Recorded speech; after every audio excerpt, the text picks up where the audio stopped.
Greetings to one and all. In the news there has been a reported outbreak in a cow of the mad cow disease, but it was read as a reactionary statement by the news media.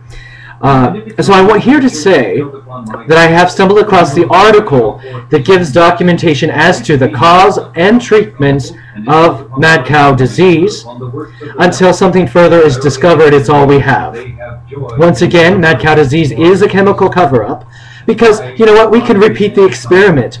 We can drench the cow their whole life for the first 4 years in the normal levels of the normally high levels of organophosphate pesticide to control the warble fly population in Great Britain, where the incidence is higher, and we can upset their mineral balance, especially with or maybe just the ingredients manganese and copper, by feeding them too much of that in their salt lick, and feeding them soybeans, which have been genetically modified and now contain more organophosphate pesticides, and other things that Monsanto has tampered with outside of nature.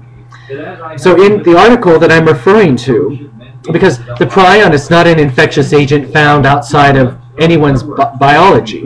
We all have prions, remember. They protect us from ultraviolet radiation. They protect us from oxidation stress, and are a free radical scavenger. They may become damaged and propagate and multiply, but they're not normally excreted from our bodies, or else we would have none of them left, because we don't normally produce more of them. It's what came first, the chicken or the egg. All the prions that are in the chickens, or from flea or tick powder or anti-mite powder, has the organophosphates, which is so dangerous. So when we put that on the chickens, then it can get into the chickens and get into their egg, which might be the concentrated source of prions, because all the prions that are going to be in that chicken for their whole life is in that little egg, that package right there, a concentrated source of it. So you're eating all the prions that would be in a chicken when you eat a contaminated egg that have been, where the chicken had been adulterated with mite powder, flea or tick powder, or organophosphates, or fed too much manganese or copper, or too much herbs or plants containing too much of those manganese. Like maybe if you use too many herbal supplies, the balance of manganese and copper might be too high. In deer, they get it during famine. The deer can come down with scabies when they eat too much pine needles or sagebrush, because there's no grass on the ground because the famine had gone on too long. And that's how they get it in nature. Not that there's prions in pine needles, but the manganese enter the deer, the high levels of manganese or copper, or any other upsetted balance, and damage the prion. It has a chain then on the prion that can only so far be dissolved each day that you use it with DMSO. Now, this you can get from a supplier, meaning your veterinarian can use it on animals. They can use it as an analgesic rub. Many people use it to relieve the stress of arthritis and pain. DMSO is a naturally occurring constituent. It's found in rainwater, although this is not from rainwater but has been manufactured organically. It's not to be taken internally, just a few drops of it in water every day for a long period of time. Although in this article, it's called Article in the Earth Clinic, that's online, it's on the YouTube, it's on Facebook, not Facebook, but it's on the World Wide Web. The article in the Earth Clinic, Global Remedy, Nature, Mad Cow Disease, Theories and Treatments. So that's the article I got, and it's in the Global Remedy Nature Encyclopedia, or the Earth Clinic, excuse me, the Earth Clinic, Global Remedy Nature. Those are listings that talk about different illnesses and what are used for them. And the article in the Earth Clinic is called Mad Cow Disease, Theories and Treatments. And they're referring to the study of DMSO, of its chemical constituents. Thiocyonate, THIOCYONATE, hydroxyl ion, HYDROXYLION. I think that's two separate things. Or NH4, in parentheses. on parentheses, is 2S04 or 2SO4 and 1MKSCN and 0.3 NaOH is more efficacious. It's called potassium thiocyanate. POTASSIUN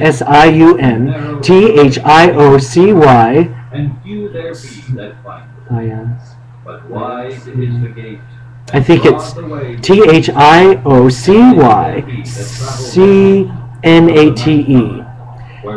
and it's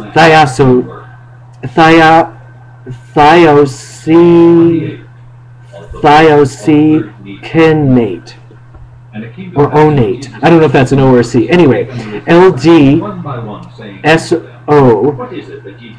is 800 mg per kilogram? Anyway, so you'll have to go over that. Don't use my references to it, but go into the article. It's there in the Earth Clinic. It talks about the study of these as these constituents, or whether or not those constituents are in this bottle. I cannot say. But the article says that a few drops of this is all it takes, that you have to use it every day to neutralize a prion when in those studies that it's referring to. So the doctors will have to look at those studies and disprove them before they can say that this is wrong, when beyond a reasonable doubt. DMSO, it has kind of like, if you take it for over a long period of time, you can get the taste of it in your mouth, and also you'll start to smell like it. It has a garlicky taste. It's kind of an organic, sulfury, but it's not unpleasant. It's like eating a lot of bell peppers, I think, to me. It's very concentrated. So only a few drops each day. And it's like, if it was me, and it is, I would be taking this twice a day. A few drops in 5 ounces of water to dilute it. It's like, it has a disclaimer on it. It says, avoid prolonged contact with the skin, contact with eyes or breathing vapors of heated DMSO or DMSO aerosol mist. Avoid contact with DMSO solutions containing toxic materials or materials whose toxicological properties are not known, since DMSO may penetrate the skin and under certain conditions and may carry such materials into the body. Because it is an organic solvent, so it can enter through the skin. But if people have been using it for time immemorial as an analgesic rub, and it's been absorbing into their system, then the same equivalency should have the same effect on a person who takes it internally, or a dissimilar effect. Notice, the manufacturer and supplier make no warranties of any kind, expressed or implied, concerning this product, its use, or fitness for any purpose. The user assumes all risk of use, of handling, whether or not in accordance with any directions or suggestions of the manufacturer or supplier, and the manufacturer and or supplier will not be liable in any way for any damage or injury resulting from the product or its use. Packaged in Lexington, SC. Net contents 1 pint, 473 milliliters. DMSO, dimethyl sulfoxide, 99.85%. For use as a solvent only. Caution, combustible liquid, not for drug use. DMSO freezes at 65% Fahrenheit, 65 degrees Fahrenheit. Bring to room temperature, or place in container in warm water to thaw. So there it is. This is from your animal feed store, your veterinarian, Walmart maybe. A pharmacy can order it. You can get it online through the mail. You can also get it from a health food store.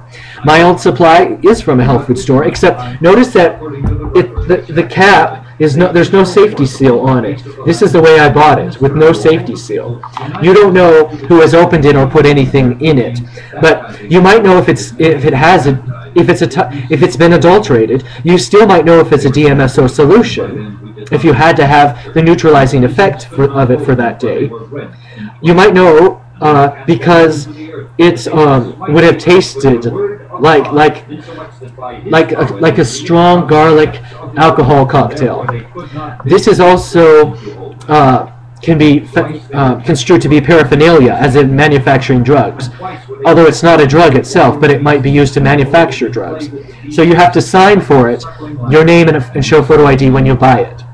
Like they're doing with ephedra and ma huang, although ma huang is taken off the market, or anything like a sinus remedy. And so there it is. Everyone go read that article in the Earth Clinic, Global Remedy, read the article in the on the World Wide Web, listed under Earth Clinic, 2 words, Global Remedy, Nature, and type up under that that web page, mad cow disease, theories and treatments, and then you'll get the reference to DMSO. In fact, all I did was type up DMSO treatment of mad cow disease, and that's what it brought me to. Doctors in the United States have not heard this, so they cannot confirm nor can they deny the substantiation that this article is making. Remember that you can get mad cow disease from eating the tainted beef. They say that eating tainted deer meat who have the disease will not give it to you, but I don't see how that could be true. They've lied to us saying that there's a vaccine. This is the only thing that will neutralize the branch chain that has been linked onto the prions. And it can remove amyloid plaque, according to the article, although that's not been substantiated by the FDA. The DMSO can remove amyloid plaque that is caused caused by the prion damage in the brain. No pharmaceutical medication has been known to block the prion from being uptaked by the cell or neutralizing it to this date. There might be something in nature. Maybe it's a herb, or maybe it's an apple, a special kind of apple that has high concentrations of this in it that is more absorbable than a synthetic manufacturer, which this is a synthetic manufacturer. Because anytime you can find a natural source of it, a safe natural edible food source that has been found to be sold in the mass market, not like a crab apple that might be dangerous. It's like there must be something else in nature that has a better form of this that we can discover. Pharmaceutical companies will not spend time or money looking into that for us. So it's been reported just on the news that in England, and today is the 24th of April 2012, and it was on the local news channel over digital broadcast, local high definition over the air digital broadcast, that in England, what did they say, almost 100,000 people have died of mad cow disease. When it first started in about 1993, there's no test for it. So if you think that you have it, they can't say that you cannot. The government cannot deny you a disability claim for it because there's no test to unsubstantiate it. So they have to give you that money if you have any of the symptoms that those people in England began experiencing. That's keeping them from getting to work. I myself have a case of the dropsy upon standing in the morning, a red flushed face at times, and a red flushed hands. It started as a gastrointestinal disorder where I can't digest lactose or milk or wheat gluten. And then it moved to my vocal cords so that I have a raspy voice. Then it moved to my ocular so that I'm photosensitive. Then I began losing memory and muscle memory. I became under a category starting to atrophy. No doctor knew what it was. They only said, well, take an antipsychotic. But they don't realize that an antipsychotic medication is a cover-up. Its mechanism is not specific to the neurological problem that eats holes in little swish holes in the brain. That's the only way they can determine if you have it upon death is the autopsy for sure. Yet, maybe. It's like, that's a cover-up. Maybe they think it could put you back into balance, but that's not the primary mechanism of acting of these antipsychotic drugs. Even if a person already had a pre-existing disorder, psychiatric disorder, it might not be a good idea to continue treating the disorder while they have the mad cow disease. And certainly it's never good to beleaguer a patient for any reason, criminal or non-criminal, and tell them they have to take a hazardous substance or a substance that causes side effects by constitutional law, as it falls under the category of cruel and unusual punishment and a denial of that person's rights to life, liberty, and the pursuit of happiness. Unless they choose to take it of their own accord, then the door may be open for them too, because the FDA has banned what is relevant, nootropic drugs. Nootropic drugs are only available in Mexico and Canada. They have the ability, according to the book, Smart Drugs, Smart Nutrients.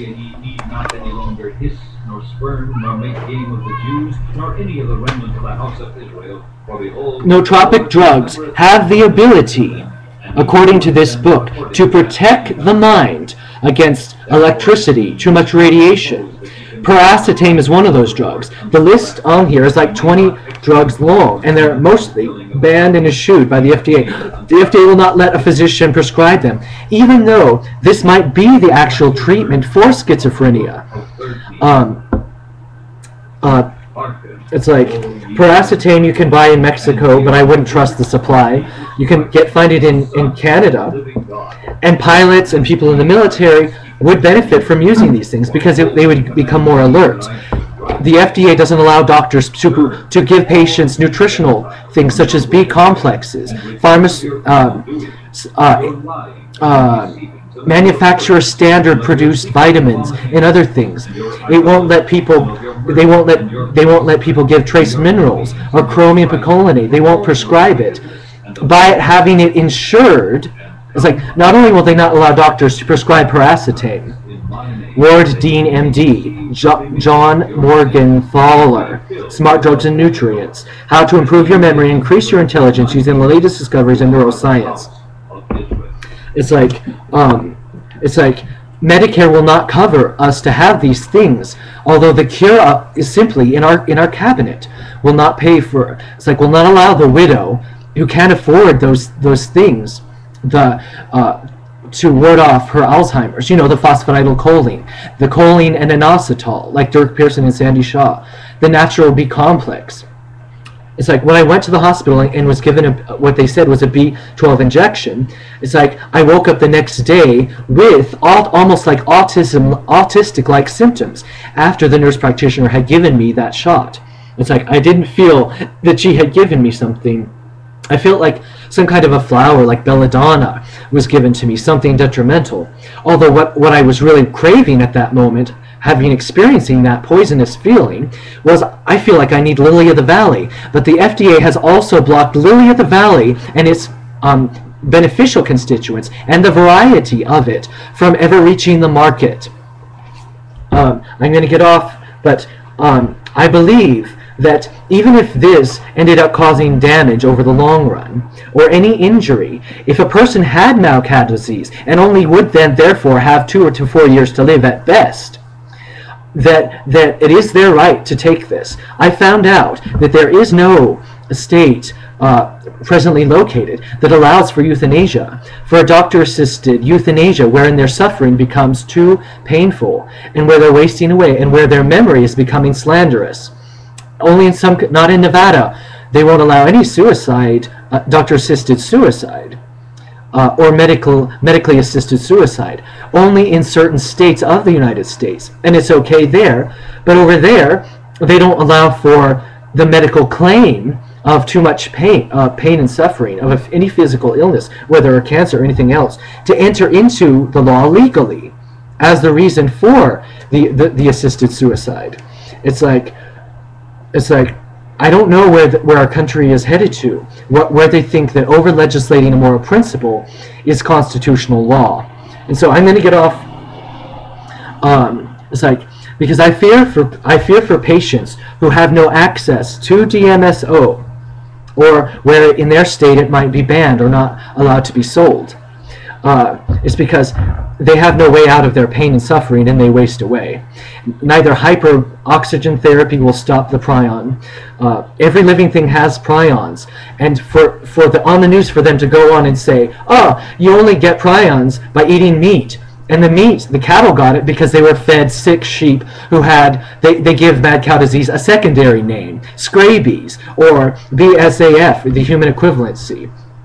It's like all that was fed to them. And it is pretty much against the law to feed animals, other animals. It goes against nature because they wouldn't eat it in the wild. It really should be banned. It goes against nature to feed animals soybeans. It goes against nature. It goes against nature to give the animals 2 salt licks with the inappropriate mineral content.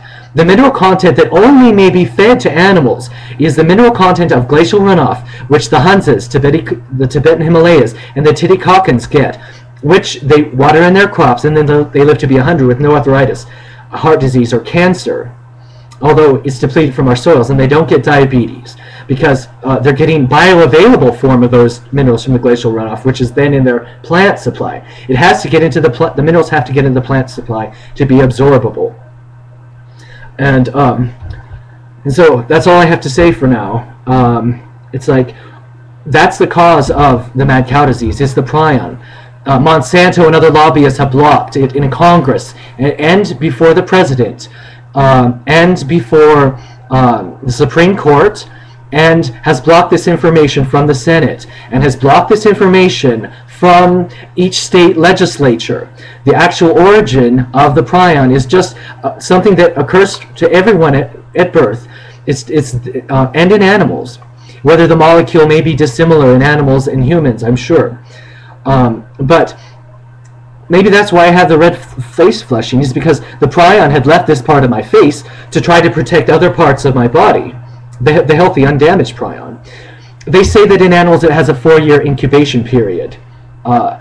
It's like, but it wasn't the feed that gave it to the animal. It was too much organophosphates, too much manganese and copper, and maybe some other things. There might be other causalities that can damage a prion. We won't know until, in a laboratory, we test the animal by giving them these heavy pesticide exposures and feeding them the wrong mineral imbalance, but keeping them in a healthy, secured environment, and watch them develop the psychological symptoms. It's manganese miners illness. Too much manganese exposure or other mineral exposure in a mine in the turn of the 20th century caused a wasting away of miners in a mining clinic. Who had to go to clinic, of psychological symptoms that wore them away and ended terminally, because they didn't know about DMSO back then to give to these miners. And so for all this time, this problem has been covered up and not cross-correlated by the federal FDA, the Food and Drug Administration, by the farming bureaus. It's like by Monsanto and other lobbyists who would block the knowledge of this. And that's the causality of the disease when using free speech.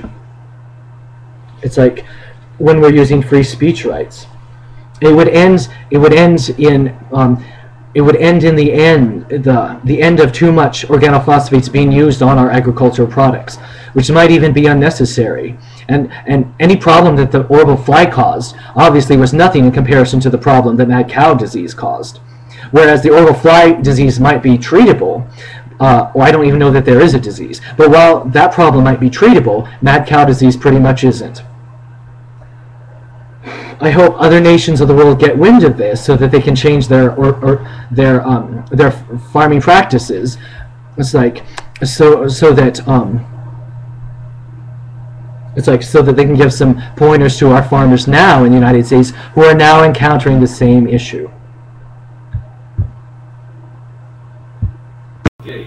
I need to make, hi again, this is part 2. I need to make an amendment to the first part of prion disease, a chemical cover-up, or mad cow disease, a chemical cover-up.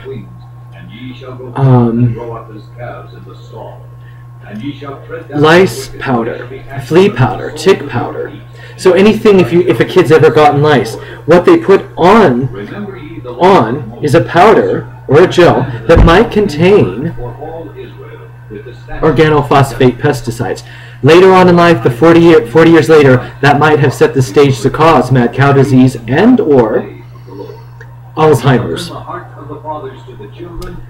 Now when it comes to our soil, the problem is when we feed cows, we might not be giving them mineral licks, we might be giving them food that already has too much manganese, copper, and other things because of the fertilizers that we make. So farmers need to be wary about the kind of fertilizers they're putting down on the soil.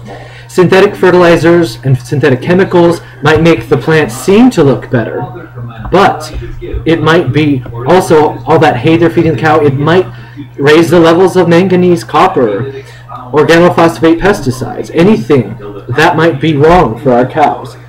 So what should we do? How are we going to get the same mineral content as they do over in the Tibetan Himalayas, the Titicaca's and the Hunsans, and 4 or 5 other cultures around the world? This glacial runoff is also similar in composition to rock dust and granite dust. So if we have a mineral assay of the trace mineral elements and contents, and if it turns out to be beneficial and natural, and less of the bad, which could also occur, although I don't know about that because I'm not a geologist,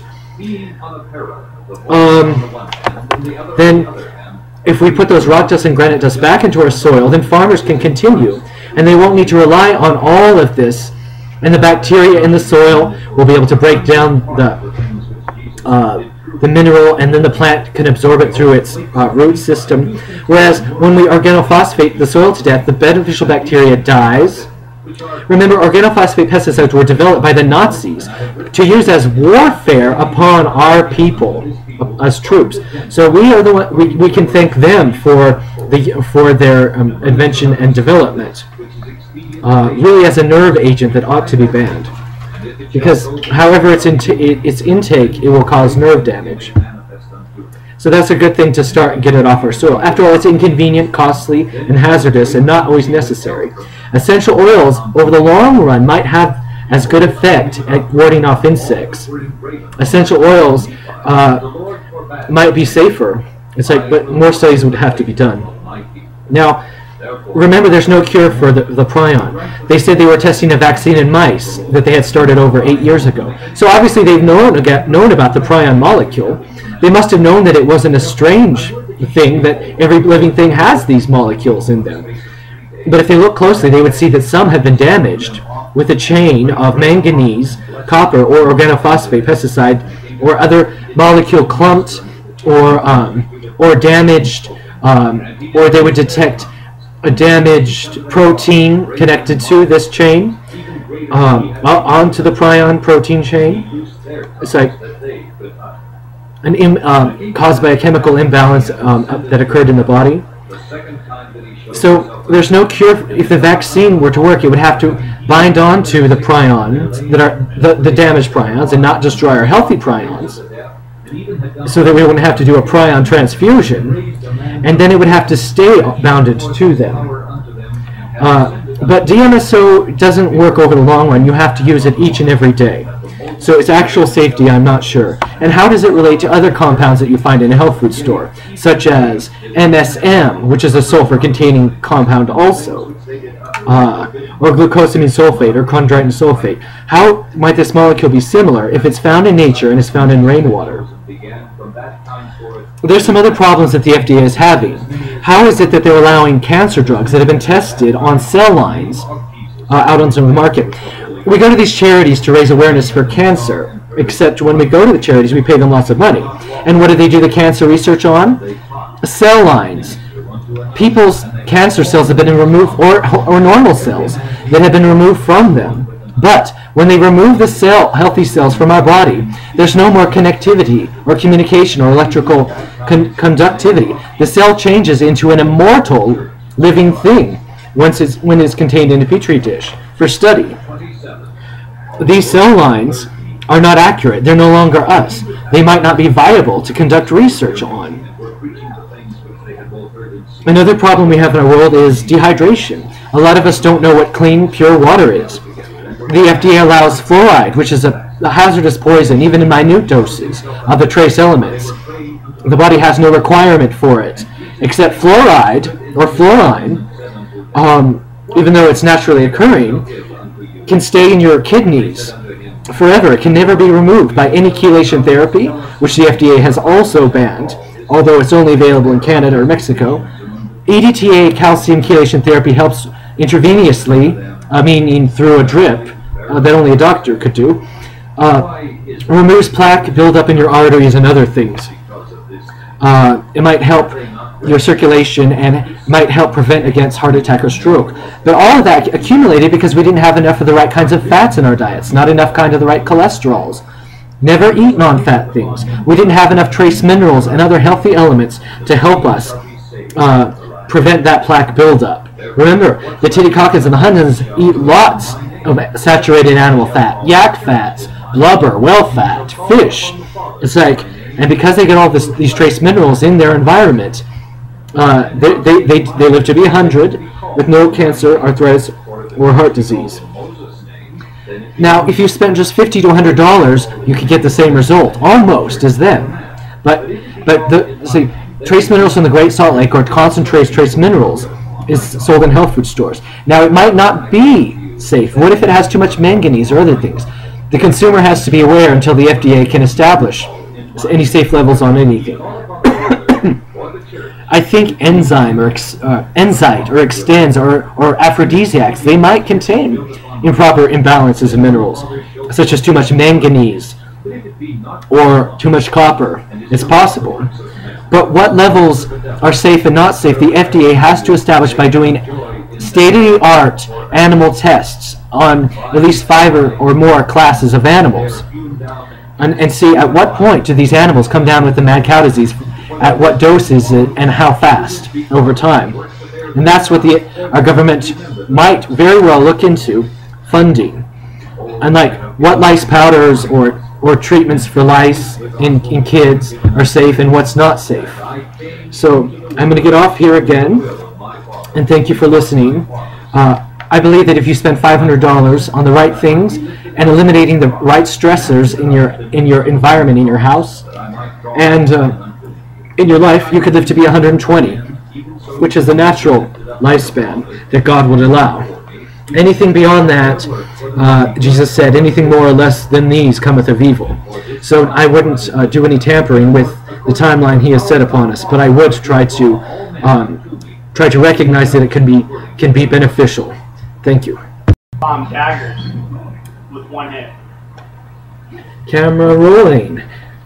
This is part 3 of an amendment to Mad Cow Disease, a Chemical Cover-Up Conspiracy.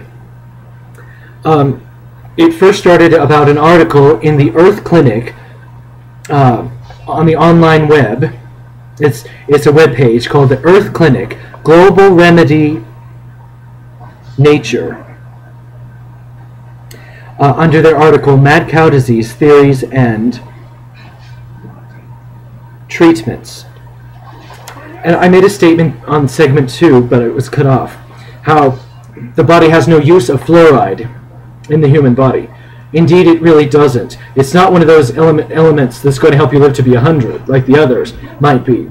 There's also toxic of these trace elements that you can get too much of. So once again, the safest way to get it is from a plant source of trace minerals, from an assayed and approved rock dust or granite dust area, because not every mineralogical place is safe. I mean, we're not talking about radioactive things, but just hazardous and toxic things. But fluoride, they use it to strengthen teeth enamel, but it doesn't.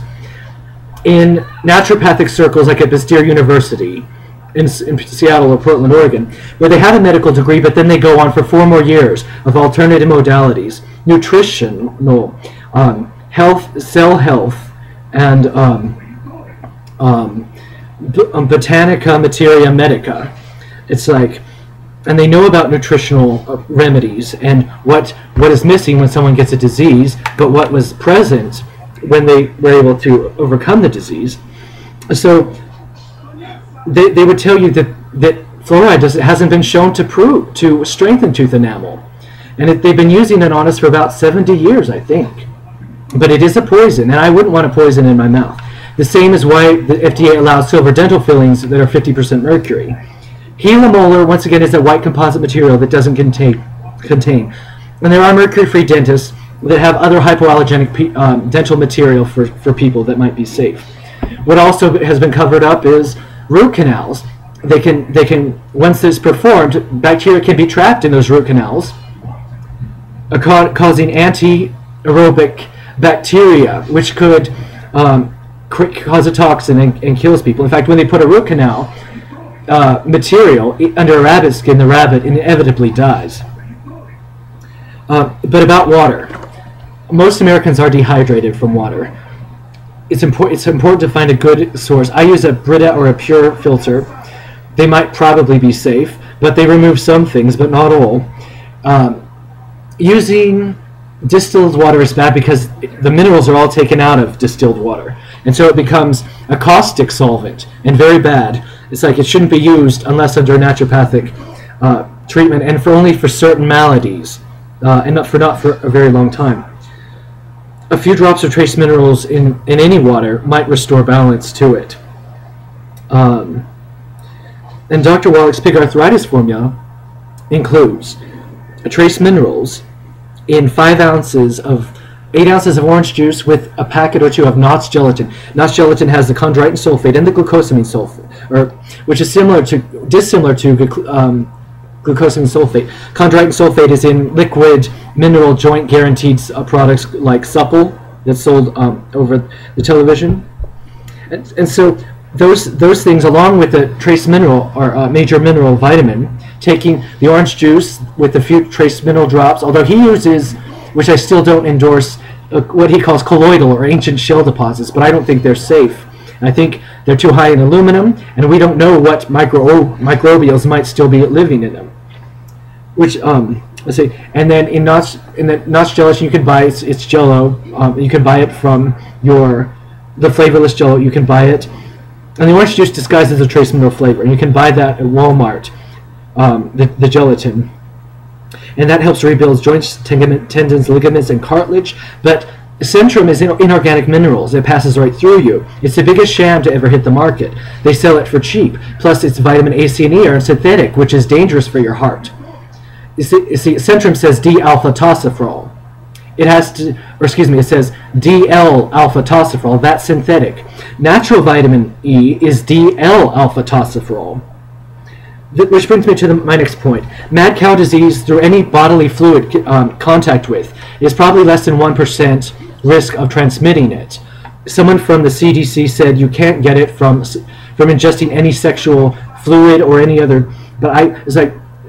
But maybe there's still that 1% margin of error. It's like there might be traces of the prion in the blood cell. Also, the prion cannot be killed once it's on a surgical instrument, neither by heating in an oven, by baking it, at any degree. So once a surgeon has done surgery, that instrument has to be thrown away. That scalpel, maybe even that colonoscopy hose they put up through your intestine all the way to your colon. It's like might have to be discarded. The implications about prions is amazing because I don't think it takes very many it's like there's no such thing as an incubation period with mad cow disease. Its damage is accumulative and starts the minute it occurs. The damage starts to become heir apparent as the body rapidly tries to heal itself. Things that ingested the prion protein, once it's damaged across the blood-brain, the brain cells uptake it, and there it causes an amyloid plaque. DMSO is thought to remove some of that amyloid plaque, but then the charged ion, it burns a hole, and then that's what causes the Swiss cheese holes effect in the brain cell. It wasn't really meant to be there. That's why people in other countries in the past centuries who were cannibals or who ate their dead loved ones, they came down with the illness. It gives them a temporary high, a buzz, like their brain is floating on an electrically charged electron particle, which is a dramatic way of saying it. But then they waste away.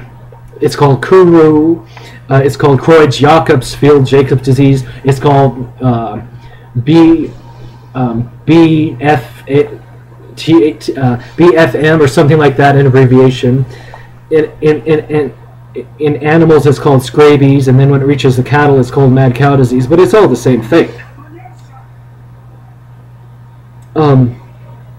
So we see what a detriment it has been to cover this up. I mean, some of it might wash off in your laundry, and like it washes off maybe. It probably wouldn't get through your skin unless you had an open sore or a cut or a blister. I'm not sure, but it's hard to transmit it through normal means unless you ingest some skin, or it's a good thing to use vacuum cleaner, because I think most of the prions are in a subdermal layer, not the outer layer of the skin that might slough off, that might find its way into us, whether through not washing your hands and touching the carpet or something like that. And that's all I know. I don't know any of this for certain, so please research. These are reasons for you to research it on your own or check with your doctor and have your doctor familiarize themselves with it for you. But you see, our bodies are a delicate balance. It turns out that there might be, in theory, other sets of physical laws in other places that are not connected to our own universe. They found that if the center of gravity was moved just a few measurements this way or that way, it's like gravity would fail. It's like no one would be able to live in this situation. And moreover, there's like, I think, 20 other constants in the laws of physics that provide for this universe to exist, to have its laws in motion. I think they're things that don't vary. Of course, we don't know. Why wouldn't they vary? Why do they stay the same? I think Stephen Hawking says it's a universe that does not need God, but rather it's something like a beneficial and beneficent power that's holding our laws together. Maybe they would have changed. The laws of gravity would have changed, and other of those 20 or so other physical variables and constants and molecular properties. It's like that have nothing to do with either Newtonian physics or quantum mechanics, and maybe have nothing to do with string theory. Maybe if you were a physicist, you could see where it doesn't relate to it. Although it really makes me fear a potential life with different variables and effects somewhere else where life might exist. Somewhere where life could just create itself. But once again, in a laboratory, as of yet, we have not been able to create life. You see, they say it took millions of years for life to form. But in a laboratory, we can create it instantly by coming up with any number of base elements and then that can convert to amino acids with electrical current, and then using any number of physics constants, whether no gravity or no temperature, or using hot or electricity or magnetism, and to try to play a role, to try to create an organic molecule that would then go on to have DNA. We've not been able to do it. It's like in one of my last lectures about the theory of evolution is that it's such a stigmatic idea because we've not been able to do it in science, and if we can't do it, and we've not observed it happen, or in any puddle of primordial periodic table of elements or organic molecules, we never will see it. It could not have happened. If the planet's only going to be here for 10 billion years at best, that's not enough time for it to happen on its own if we can't do it in a laboratory. I think divine providence is the key word there. See, about water. If we drink water, it's like, and eventually we start drinking less and less of it, our brain, something in our brain will shut down where we will no longer thirst for water. It's like we won't care if we get water or not. That's why we have to keep drinking lots of water and less sodas, which are also a cover-up. So what I'm saying is a universe where God does not have to be here to hold things together, and yet it is being held together, as Stephen Hawking notes. That means God's power is holding it together. And what a rare and precious thing it is to be here. A delicate balance life is, and in every way that God has already set, we should not disrupt these balances. And thank you so much for watching, and please watch again. And so I just wanted to, in synopsis, to say that the companies that have everything to lose are some people in the agricultural business, people from working in Monsanto, and people in Dow Chemical, not just in the agricultural manufacturing, but also in medical supply. The other things that might be tainted include anything from human growth hormone that's harvested from a dead person, or glandulars, or anything from animals that have to do with their glands or brain or spinal cord, or pink slime, which is hamburgers that's been processed from every part of the animal's body, which should be unlawful, because therein is the danger concentrated. Within these glands, those damaged prions are concentrated, and they harvest the strange meat from strange places in the cow's body, and then they treat it with ammonia, which is probably something that could cause chromosomal damage. That takes a lot of cooking to reduce it in the food. It's like, but instead of Monsanto and Dow Company getting in the way, they need to get right in front of line and start doing the animal studies. The clinical studies takes a group of cattle and then other animals, smaller animals, and feeds one in a normal and very healthful environment, free from pesticides or any manganese or copper or any imbalances. Okay, and in that article that I mentioned, Earth Clinic Global Remedy Nature, the article in there of mad cow disease that's on the World Wide Web as a web page, mad cow disease theories and treatments. It describes the biochemical imbalance that occurs when we get any of these chemicals in us that causes the prion to be set up for being damaged.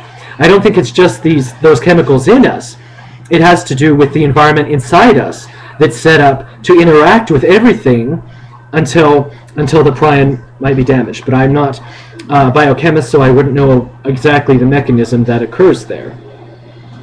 Some things like superoxide dismutase and other levels in us are altered, and other enzyme and protein levels are altered when these chemicals create that imbalance, and that allows the prions to become damaged and to latch onto these unnatural chains. So they need to do these studies, these big, and they have a lot of money. But just because you have money doesn't mean you get to have any more representation before the law than anyone else off the street. And so, although they might do some nice things for our society, just because they do some nice things doesn't give them the right to withhold information or to do not nice things upon society. Rachel Carson's Silent Spring, she was right. Those pesticides cause those eggshells to thin, and that's why it's like almost anything chemical or pharmaceutical, you can better believe that later on down the road they'll ask why we ever allowed it on the market. It's like Dr. Beverly Crusher of the USS Liberation. She's like, and I don't understand why doctors in the United States and their policymakers allow them to use these antipsychotic drugs when clearly the Ohms and Bode's law on these molecules created a resonance that was out of harmony with the mind. It's like they'll be wondering why it's like, moreover, these are terrible ways to treat people. It's like I would leave half my ship and crew sick if I was to recommend these antidepressants and ADD drugs to my crew. It's like everyone would not be able to defend themselves from the Borg. It's like because we would be too slow. It's like, although they couldn't assimilate us because we were so numb. I'm like, okay. So to use that example, so there you have the natural cows who are being overly taken care of by agricultural standards, and then you have the cows that are just given the pesticide, like in the same dose as in England. Now remember, depending on where the pesticide is sprayed down, like the organophosphate pesticide to control the orveil fly population, use the same kind that they have been using. When they spray it on the cow's spinal column. Now, of course, everything on the skin absorbs right into the skin, like DMSO would absorb into the skin. Certain parts of the cow are more sensitive, and the prions that are clustered there are more important and more damageable, according to some sources online. And so, although they may spray the pesticide on some places of the spinal column, in other places they can cause more damage per square inch of the cow. And then the other control study is just fed copper or manganese. You might have to do that into two groups. Then the other study, and not sprayed with pesticide. Then in the other study, you have a cow population that's sprayed with the organophosphates in the heavy dose, in about as heavy doses as any cow who has ever come down with the disease may have gotten. And then you also give them too much manganese, copper, and in the natural way of the salt licks or anything else that a normal farmer rancher would do. Okay, and you measure the doses. You check their blood serum levels for these things. You monitor their health. And it takes 4 years at least, bare minimum, before you come up with the scenario. And in the final phase, you have a cow study where you overdose them with organophosphates, more highly proportional, and you have to write down the amounts. And you overdose them with manganese, and then maybe you do a top one on that. What if you just fed them too much manganese or too much copper? It's like, what if you poison them? What are the immediate symptoms that would develop? Like would manganese minors illness develop? And I know it seems cruel and unusual, but people are more important, and I do not care about OSHA when it comes to matters of national security. But it would have to be tightly controlled and regulated. It would take many scientists working on it simultaneously. Remember, they need an electron microscope to see the organic molecule of the prion, and they need to distinguish between a damaged prion on electrical microscopy between a normal one. The other thing I would like to see agriculturalists do is stop putting so much manure and waste on the soil. In third world countries, they'll use any sewage. What a harm and a danger. I'd like to see the United States to help to get them better sewers, like in Mexico. I'd like Mexicans to start learning the English language. It's like, I'd like them to join the free world and become more civilized and more safe. And to not, people who travel there shouldn't have to worry about the mosquitoes or malaria or hepatitis A, B, or C in the sewage. And the United States should help them clean that up so that they're not such a burden on our medical system when they come over here to use our medical system to get away from their country. It's like, and to promote vaccinations and safety nets for people. It's the least thing we could do. And policy debaters know there's always funding for these things.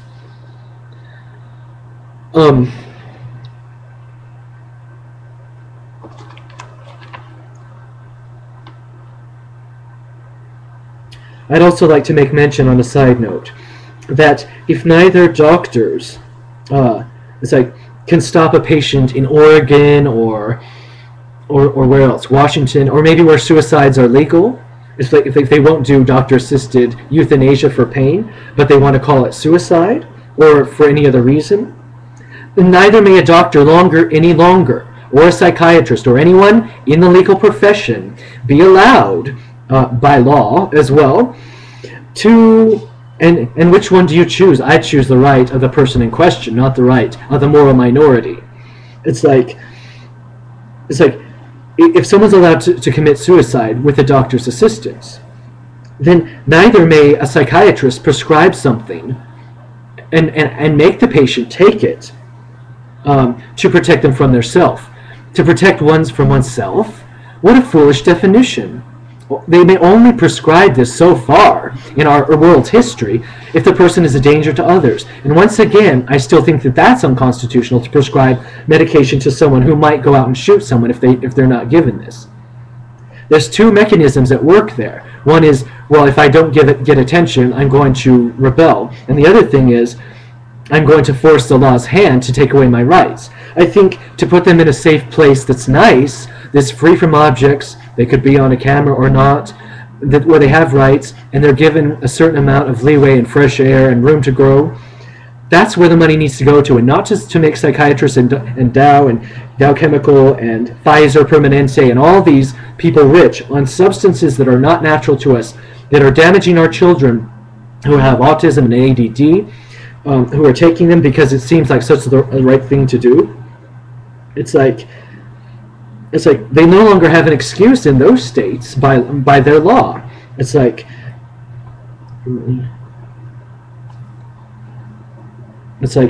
so although if a patient says, I'm going to get a knife and cut myself, the doctor can certainly prevent it when they're there in person. But a doctor or a psychiatrist may not tell someone that they have to take something that's not natural and not intended in nature when that person leaves their office, nor if it requires long-term surveillance in the states in question. It's like, well, if that ever became a problem to me, I think I would move to those states. So there we have it. Food for thought to think about.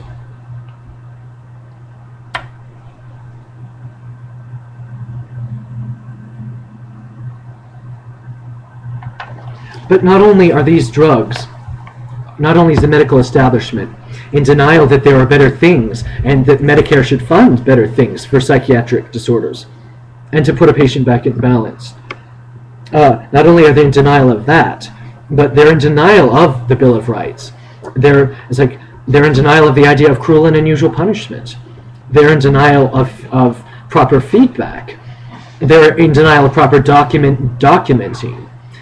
They overprescribe and over-recommend Ritalin for teenagers who are still growing up and may be permanently damaged by these things. It would take megadoses of nutrition and a naturopathic physician to reverse those problems and those hormonal imbalances that may occur. I'm very sad about my country. If it's raining on the Statue of Liberty, she's weeping that we had neglected some of our most basic instincts that had been written into the Constitution when seen as a whole of the Bill of Rights and the due process of law, wherein the burden of proof is on these three houses in the legislature, the Senate, or the legislative, executive, and judicial branch, instead of hearsay or let's believe these doctors are scientists because it was really cool in the 60s. That's when nootropic drugs were developed in the 60s. That's when the public awareness became experimental and started designing ways in which they could question the law without moral reason for their own political agendas. And so that's where modern medicine and psychiatry is coming from a heroic stance and not from a practical stance. Not very pragmatic at all.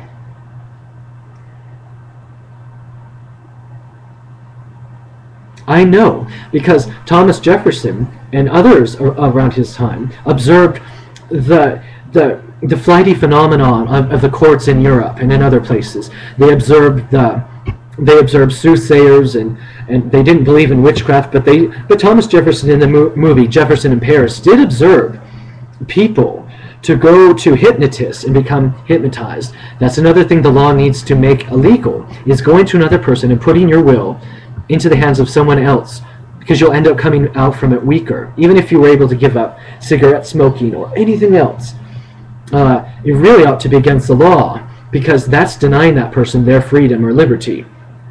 In the name of free speech or anything else that's a false pretense of the law, and if it got through the Supreme Court, they just weren't doing their job except to say, what do I care what this other person is doing? They have a range of motion just like anyone else. But that's not the law. That's not the law of the land as it has been written by some great representatives before the early 1800s. So there's some more food for thought. I believe we're now into segment 6. I just wanted to make sure that people know that although flea and tick powders or anti-mite powders or anything else that we could spray containing organophosphates might set up the stage for Alzheimer's later in life if exposed to them, or even on your pets or whatnot. Lice treatments, as in daycare, might contain organophosphates, but it also might not. I'm not sure what it is about if it's in lice treatments or if it's just in flea or tick, but it might be, so be very careful, because exposure to that might set up Alzheimer's or mad cow disease 40 years down the road. It's important to know what the lifespan of mad cow disease. Certain forms of kuru or other things kills you in as fast as a year if you don't intervene. Some of it on YouTube, on the internet. One article that I was looking at, I haven't read very many articles yet. It says 2 years. One article that I looked at says that people died as much as 4 years. I'm wondering what it was in England and what signs and symptoms they were discussing, and how come we never heard anything about these people in England? It's like, how come they got very precious little news or media coverage? It just didn't seem right. Why didn't they ask, is there any of you who want to be on camera to let people know what it is that occurs here? I think that's another cover-up, maybe by the British Empire.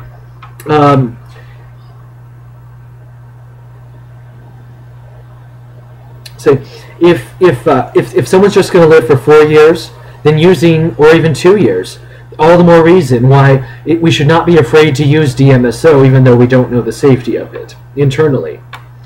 Or to apply it externally and have it be absorbed internally. You'll know if you get too much of it because you'll start to smell like it and your breath would smell. And it knocks a wall up. I mean, even in a very small amount, it knocks a wall up. Another thing I wanted to leave off mentioning is, once a psychiatrist has diagnosed a person with a disability for legal and social security reasons, saying that they have a mental disability, after they made that statement, they can no longer be allowed by the government to withhold funding, the Social Security money,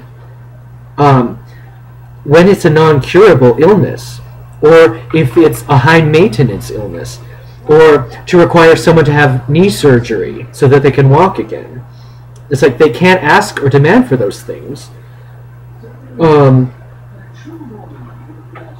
for the purpose or in resulting in the loss of that person not getting Social Security disability money.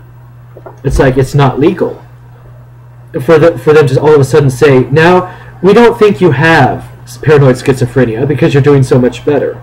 It's like it would be against the law for them to do that, especially once they've already started a treatment in someone's case and given them medication that person had used for over 7 years. Well, kind of like myself. Now they haven't denied me a funding, but they keep putting it in review. How can you put a case in review when it's supposed to be a lifelong problem? How can you put it in review and it has to be seen again? Well, maybe for polite reasons. I'll give them that. But if I ever find to the contrary, their policy and policymakers will be on my YouTube channel, the reason of it, although their identities will remain anonymous. So, here's the thing. They can certainly ask the patient to educate themselves. They can ask the patient about their disease. They can have the patient see a doctor. But I was turned away from the mental clinic. They won't see me because I'm not taking their medication. Even though I was listening to their recommendations, suggestions, I was seeking counseling outside of the psychiatrist within their office. They don't have the funding, so they turned me away. It's like, but that won't make it right for them to deny that I have a disability and am trying to seek for treatment. The ISBN number of this book is 0-9627-418-9-2, and then leaves off with the numbers 9 and a 0 and a 0, 0 and a 0. So that's 4 zeros. It's like, but I have been seeking for a treatment, but the FDA won't allow me to use it. It's like, how dare they? I'm livid. When I used Abilify, although it was the newest thing and they're always coming out with newer things, just because it's new and has less side effects doesn't mean that we the people have to take it.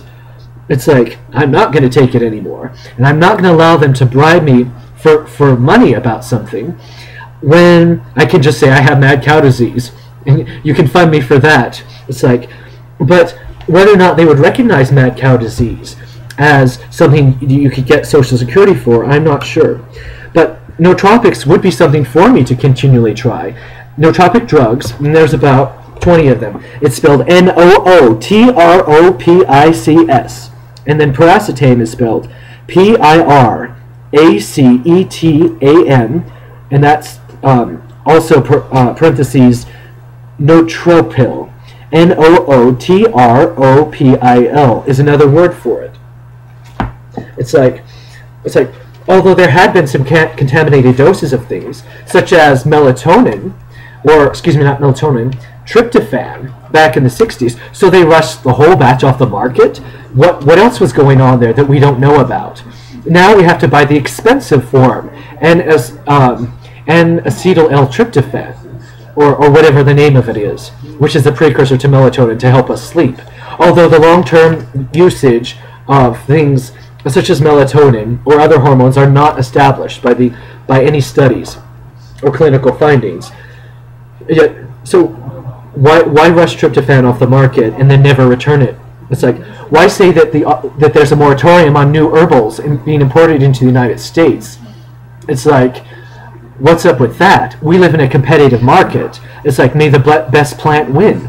It's like, why should the FDA suddenly forbid new research in things to actually be used for medicinal purposes? Pyrrolidine derivatives, peracetate, aniracetane, fipixide, oxiracetate, pramiracetam, pyroglutamate, PCA, vinpocetine, cavinton, it's like other cognitive enhancers, acetyl L-carnitine, ALC, caffeine, centrophenoxine, or lucidril, choline and lecithin. It's like, and choline and inositol can also be used in conjunction, or N-acetylcholine is also an expensive form of it in health food stores. AL721, A-glecithin, DHEA, DMAE. It's like, are you getting hungry? These things protect your brain, make you smarter, enhance electrical functioning, reverse age damaging. DMAE, Gerovital, GH-3, ginkgo biloba, although I wouldn't recommend it, I think it's an irritant. I wouldn't use ginkgo biloba, I would use Go-To-Cola, which is available in health food stores. Although remember, we don't know if these herbs might have the wrong, if you use too much of it, it might give you the wrong mineral imbalance, causing a mad cow disease. Ginseng, hydrogen, edibinone, phenytoin, or dilantin, propranolol, hydrochloride, indorol, thyroid hormone, vasodepressin, diapid, vinscamine, vitamin antioxidants. Your oxidants include many and sundry things. B vitamins, B1, B3 niacin, B5, B6, B12, vitamin C, vitamin E. Remember, only use the natural form of these, not the synthetic form. Don't use ascorbic acids when you can use Alistair's mineral ascorbate. Or maybe, ester C, or just get it from rose hips or from a fruit that's safe for you. Vitamin E. Xanthanol nicotinate. And besides, just making your blood chemistry go normal with the right balances of things, such as chromium percolinate. It's like on page 177 it lists D4-DAP, aceglutamide, ACTH4-10, ACTH4-9 analog, adiphenoxate, almetrine, amphetamines, auricoline, beta-carbolines, cayenne, chloropromazine, CI-844, CI-911, CI-933, cynarizine, cytocholine, cycladinlate, deprenyl, DGLVP, dihydroergocryptine, dupracetane, eberatide, HO 427 under parentheses, ebernamonine, edrophonium, EMD 21657, ergot derivatives, itiracetane, flonarizine, fluoxetine, glutamine, glutaurine, gamma-L-glutanyltaurine, glycosaminoglycan, polysulfate, one word, or two words, GM-1, go to cola, there it is, guanfacine, HO 175, HR001, imipramine, L-leucine glycinamide, lurgotriol, lithium chloride, metrazole, MK771, naftidrofil, naloxone, neuropeptides, nicogoline, nicotine, nimodipine, oxytrimorine, oxypentyphenylene, parlodel, pimoline, fentoxifylline, phenobarbital, phosphatidylserine, which is available in health food store, physostigmine, picrotoxin, polygala, PRL-8-53, pyretinol, R-58-735, in parentheses, sabeluzole, Ritalin, RNA or ribonucleic acid, rolziracetane, Shizandra, somatostatin, solbotiamine, tensilcetam, tranylcypromine, TRH, UCB space LO59, valproate, zarnotin, zimilidine. These are the things you kind of have to go. We would like to include your experiences in Smart Drugs too, and in our newsletter, Smart Drugs News. Send your stories to Question and Answers, CO, Smart Drugs News, P.O. Box 4029, Menlo Park, California 94026.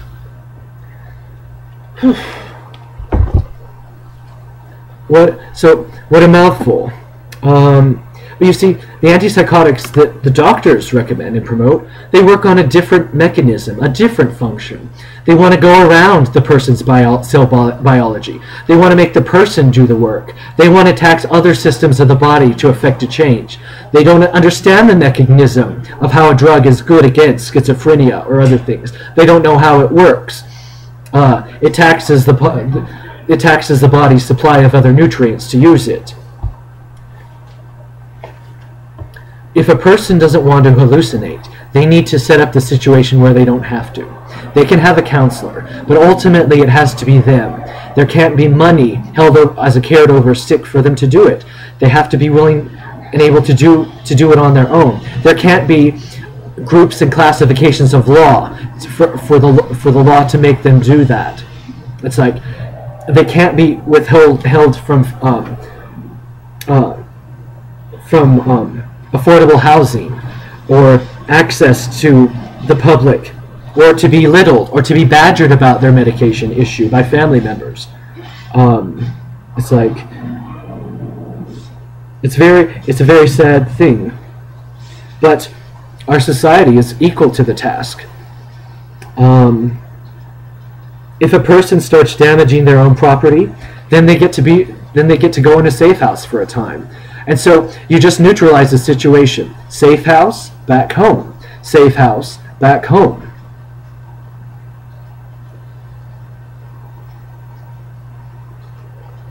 And I know how painful it is to be on this medication, and I know how painful it is to be experiencing cognitive dissonance.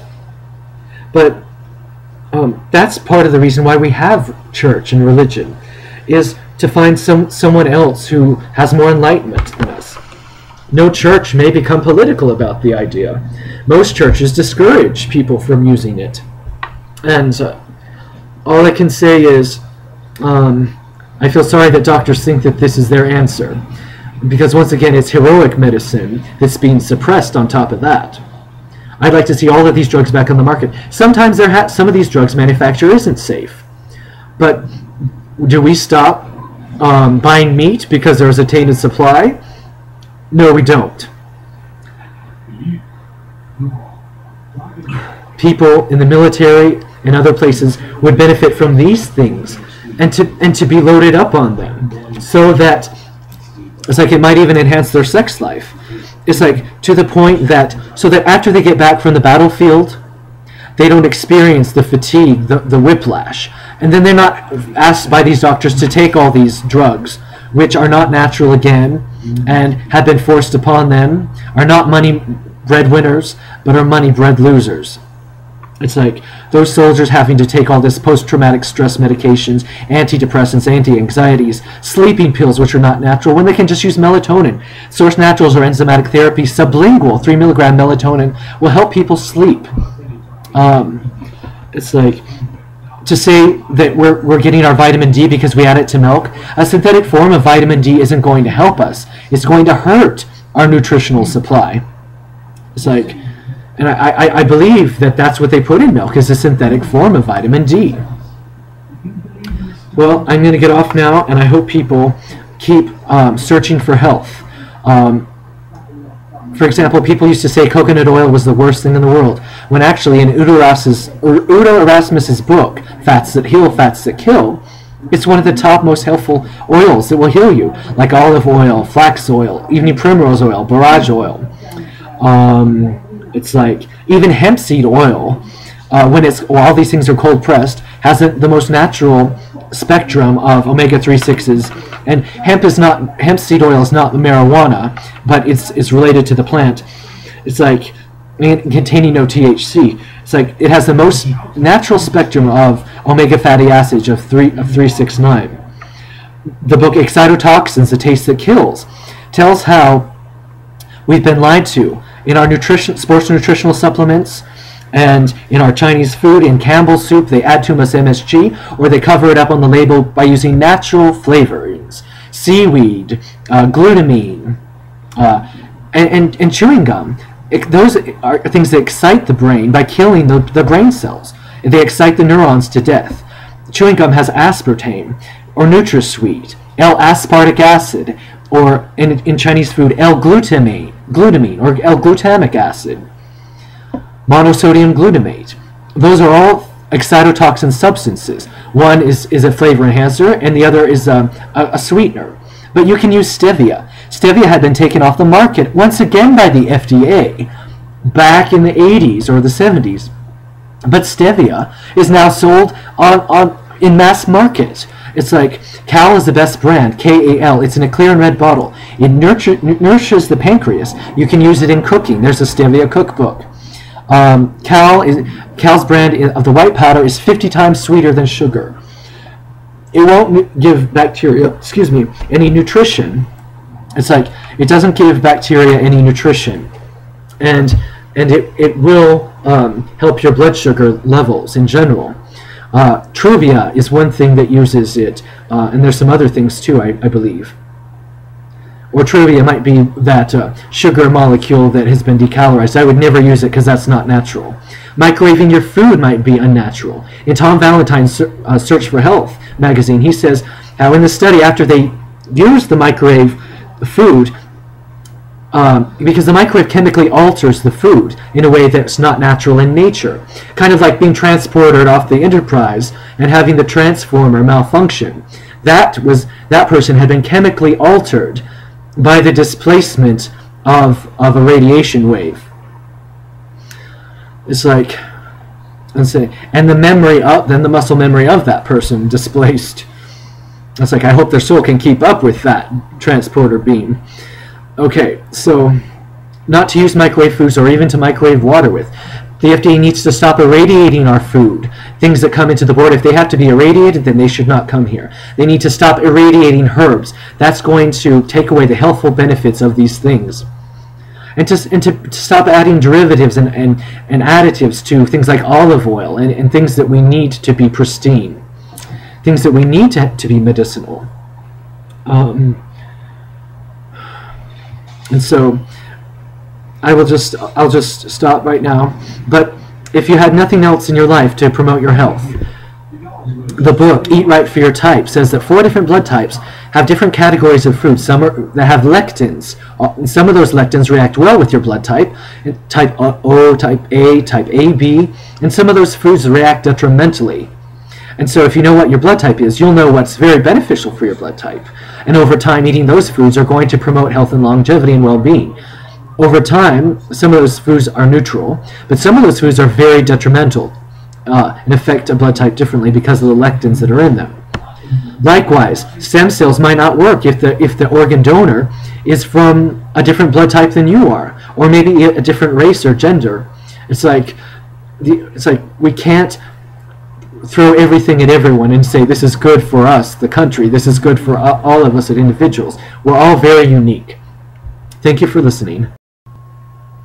Hi audience, I know this is not my best lighting, but to finish my synopsis, I think what makes more sense is to start moving into the super cold quantum computer that uses zeros, ones, and negative ones. Not just zeros and ones, but it's so cool that now it can simulate the synopsis of our biology in it and determine what would affect a lookalike of schizophrenia better. It's like, what would create a better thing?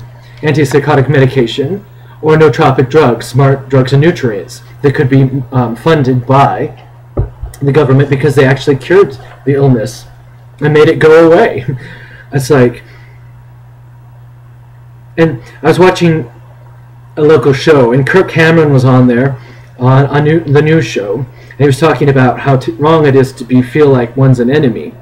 It's like, and that was one of his latest appearances, and I know how he goes on and like espouses traditional values that go hand in hand with our walk and talk, whether in the law or in our families or personal lives. And he really stands against and speaks out against a relativity about the Church of Satan, and about an attitude about going around and taking away people's autonomous choices and values in exchange or for a non-interfering good, a good that can't be recognized and just kind of fades and diminishes away. It's like other societies that have, civilizations that have come and gone. More like the Church of Satan. It's also in what they tell us to value and believe. That can happen to any of the professions. It's called the Great and Abominable Church. Or when we're in our course of motion. I just need to say that, like bromine or the gas, or at the Dead Sea where there's bromine that rises up out of the water, that bromine is a sedative and tranquilizer. But when you use too much of it, you feel awful. It's like those antipsychotics, antidepressants, and other things, and so many other classes of pharmaceutical agents, cholesterol-lowering drugs, anti-blood pressure medications. Garlic would be safer than that. They tend to our harm and to our mental harm, into the mechanism of mental harm, and try to shut down our autonomy.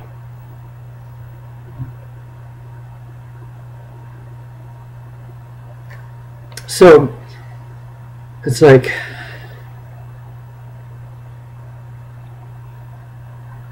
there really, about mad cow disease, there really is, like if I wanted to go to Social Security and say I can't get a job because I'm really sick and have been bedridden, and I'm trying everything that I can think of about this idea, and the antipsychotics that I might be prescribed will only make me more tired. It's like, and they're not the primary mechanism to establish more electrical brain activity, especially if you die of Swiss cheese holes in your brain. Then that might have caused more harm. It's like I wouldn't use antipsychotics where there might be cases of mad cow disease, or the human equivalency BTAF, or whatever it is, or Creutzfeldt-Jacobs disease. These silly names for it. They should just call it mad cow disease. Since there's no really reliable test for mad cow disease yet. It's like there's no test. It's like to test spinal fluids for certain measurements. Well, maybe those measurements have been skewed by other things.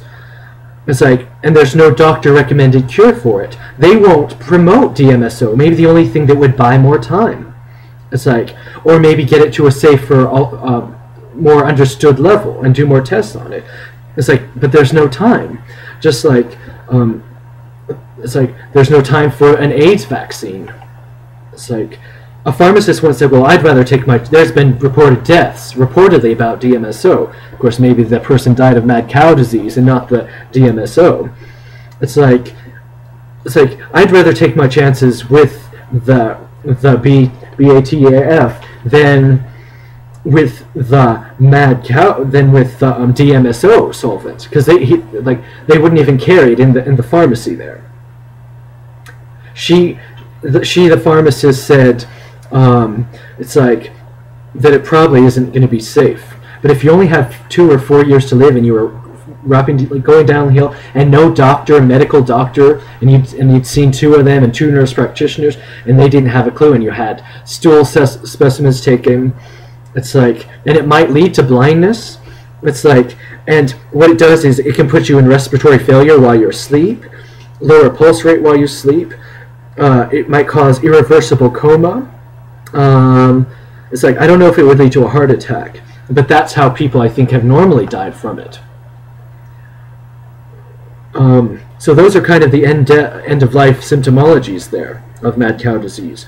So while I'm up and running because I had used DMSO, the pharmacist, if she ever had the same problem, she'd, like, 4 years down the road, it's like, I'm still alive, but 4 years ago, that pharmacist had died because she wanted the chemical cover-up, the antipsychotic medication, that kind of lulled her into a false sense of security, instead of what it might have bought their more time.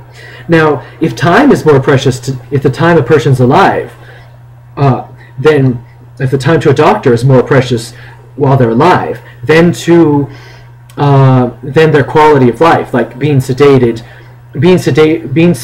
by anti-seizure medication, it'll diminish your quality, but it'll give you more time. If that's more valuable to them, then why would they not want to use DMSO? It might diminish their quality of life, maybe, when used in the proper amounts, but it bought them more time, and that's their value. That's not my value. It's like, but it's their value. It's like, so why would they run away from that? Because that means that the general public needs to be given their options also, not just people who are so rich that they can get away from it, from having to use their medication. It's like, because we're so rich, we don't have to use medications like the way the rest of you farm workers do, or the rest of you street bums on the street have to, or else the federal government will withhold Social Security benefits from you. That's my point. How can the government withhold Social Security money for people who believe they have mad cow disease when in a reasonable doubt, when they can't test for it? Well, I say that it should go to people who feel they have the problem. And that they should not be turned away for not wanting to use DMSO. Just like they should not be turned away for not wanting to use antipsychotic medications if they've been diagnosed with a mental illness, especially if they don't have a criminal history. It's like, once again, I don't think that money should ever come into the question. I think once you have a disability, you should get the funding, the money. It's like, if I was to die, it's like almost like I never got Social Security. It's more like it was taken from my retirement benefit. So many people die and are never paid into the system and never got their retirement benefit. Like Whitney Houston. If it's okay, I'll use her retirement benefit for my Social Security instead. It's like,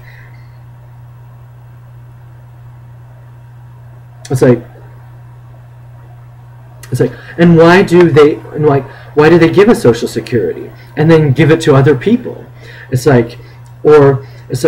And other people who don't really represent your best interests also, although maybe a guardian or some kind of relationship. What has that got to do with anything? For people who could pay their own bills and write their own checks. It's like, why give the money to other people who then never see it again? Ever again. Except maybe for a funeral. By the way, ma'am, we're sorry, but someone you know has passed away. Can you pay for his funeral? Well, maybe I have a little, but you can pay for the rest. Just do cremation. I'm like, so there was the beneficiary of that person's Social Security check. It's like, and what right do they have? It's like, to then force the people who are on Social Security, like the disabled, to be in a work program or a day program. It's like, why can't these people choose where they're going to be and who's going to watch them? And then make it seem like they had chosen to do all those things and what progress they had made. That's not our Bill of Rights. That's not the pursuit of life, liberty, and pursuit of happiness. That's someone trying to judge and manhandle their lives and their situation. It's like, it's a golden rule. Doctor, would you take this if you had the problem? You're right, I wouldn't. It's like, would you be in these work programs if you suddenly came down with a disability? No, I wouldn't. I'd just take the Social Security money. It's like, and moreover, they're almost set to go out of business. People with disabilities in a community situation where they're earning money because there's no funding for them. They don't make enough money for them to get full wages. They only get enough money to make sub-minimum wages. It's like, my medication, it's like, it gave me lackluster, It gave me loss of coordination when in a motivated situation. It gave me weight gain. It almost gave me diabetes. It might have given me EDD or erectile difficulty. It's like, why would you force a citizen to give up their autonomous rights to choose a medication that they don't really want to, or that the doctor could tell that they don't really want to? It's like, and certainly that they had been forced by their living situation to. It's like holding a carrot. It's like it's like holding a carrot over the stick. Like, keep taking this and you'll keep getting money. It's like they like lithium. Okay, it's a trace mineral from the ground. It's like in trace amounts it could be well, but they want to overprescribe it and call it a beneficial thing by overprescribing lithium to people, which is a mineral. It's like, and if a doctor can write a prescription and you can go to the pharmacy with it, and that they can make it as a placebo and give you something different without your permission, and it's perfectly legal. Or what really is in these pills? What kind of fillers are in there? Could there be arsenic or lead? Or could there be formaldehyde from the manufacturing of these drugs? Have you ever felt like they were just pulling down on you? It's like, I don't trade ill health. It's like, for nothing. It's like, so, it's like, that's pretty much all I wanted to mention. It's like, but who are these policymakers and these people in these agencies who make these decisions? When I went to Elko, I was turned away for wanting to manage my own check. It's like they wouldn't send it to me, even though I've been paying my own bills and earning my own income for over 7 years. In fact, I could retire at age 69. It's like, but I was turned away at the door because they called up my beneficiary, who happened to be my parents, although I'm my own legal guardian. And he said, no, he probably shouldn't be able to. And so they automatically assumed, by word of mouth, that has nothing to do. I'm 35 years old, and Social Security office turned me away at the door. I don't think it's funny anymore. And I think their policy has estranged my relationship to my parents, my stepmother and my dad, almost permanently. It's like, almost. And isn't it Brandy sings, but everybody knows almost doesn't count.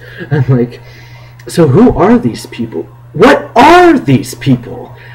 It's like, what are they? Are they really here in life?